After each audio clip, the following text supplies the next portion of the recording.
sinabi ng palas na huwag kang asal bata makasiri doon sa remarks mo na hindi mo ituturo kay BBM kung paano ibababa yung 20 pesos na kilo ng bigas. Kanino Sabi galing ni yan? Claire Castro, yung best friend mo. Sabi ko na nga, diba, wag na tayo makinig kay Claire Castro kasi isa siyang gigo, garbage in, garbage out. Tama na.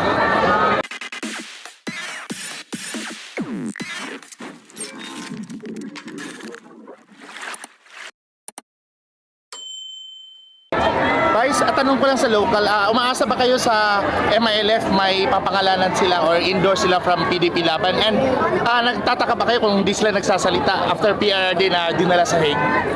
Sino? Ang MILF. MILF? Well, katungod na no sa tanan organisasyon kung unsa ang ilahang pamulitika. Ang importante lang nagkasinabot sila sa ilahang sa sulod sa ilahang organisasyon kung asa padulong ang ilahang mga suporta. Wala ta mamugos bisan ka kinsa. Kita nagapresenta lang sa katauhan kung paunsa sila unang magpili og mga leaders base lang sa historical mistakes nato in choosing our leaders. And next is Wala sila nabanggit about after your father na straight dinala sa Hague? na vote sa PDP, sa Duterte Senators. VP, according kay Congressman Adyong Salanao po, urge Vice President Sara Duterte to stop her shame campaign against administration candidate and call on a political leader to restore decency, dignity, and civility in the conduct of electoral campaign. Anong reaction mo dito, VP? Okay, pahiram ko sa mga puti. Dara, VP. Kaya Jong na, VP. Adjong, shame campaign against the administration called on all political leaders to restore decency, dignity, and civility in the conduct of electoral campaigns. Si Adjong Manggod, produkto manggod ni siya sa warlordism nato diri sa Mindanao. So I don't think he is the proper person to talk about decency, dignity, and civility. Kay ang iyahang pagdaog din sa Lanao tungod na sa grip sa ilahang dynasty. Napa, VP. Next.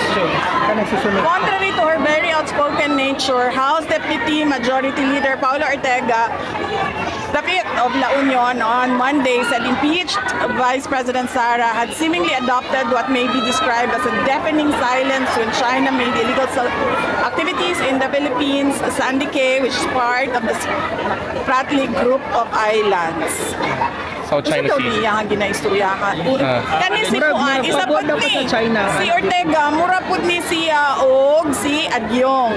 Produkto sa warlord. Si Ortega, maupod ni siya si Adyong.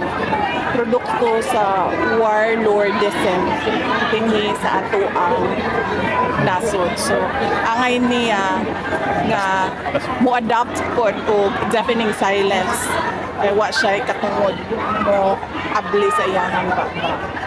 Where does her loyalty really lie? China or Philippines? From my perspective, it seems she knows nothing in campaign but to engage in political mudslinging. Hit PBBM administration allies with China as her stone-etched template, accused Duterte. So, Kay Ortega, hindi pa obvious nga naako diri sa Pilipinas nagapangampanya para sa mga kandidato para sa ato ang nasod. So, of course, I am pro-Philippines and nothing else. She's been going around hitting almost everybody, but never China. Of course, kung ngano atakihon man ako ang China sa ato ang kampanya diri sa Pilipinas. Nga ang problema nato diri ang kawalan ng pagtutupad ng mga pangako sama na sa 20 ang bugas. And finally, sa pangalan na niya? Ortega. Kana iyang pangalan.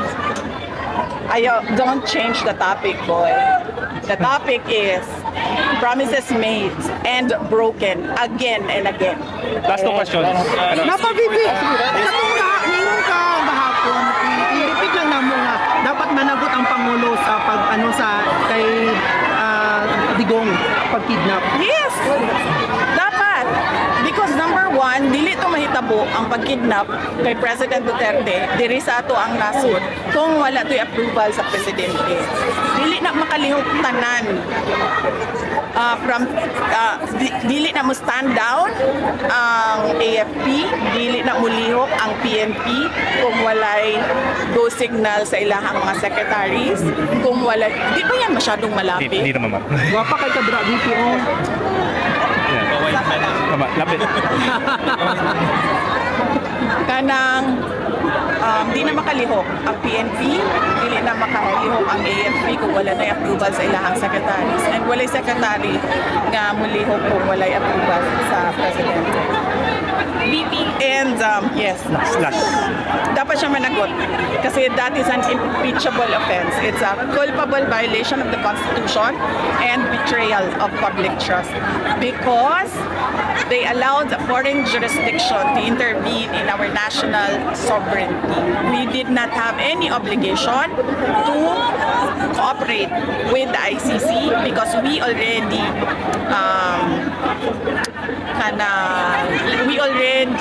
filed our petition to withdraw from the ICC, and walay jurisdiction ang ICC para mubuhat ang investigasyon kay President Rodrigo Duterte o Vicente Quince. So yes.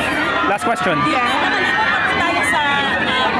Nakalimutan ko tayo sa Visayas and Mindanao, even in Manila. So ano yung mga common na hinaing ng mga mamamayan na i-address ng Duterte and Senator candidates given a chance in the Senate?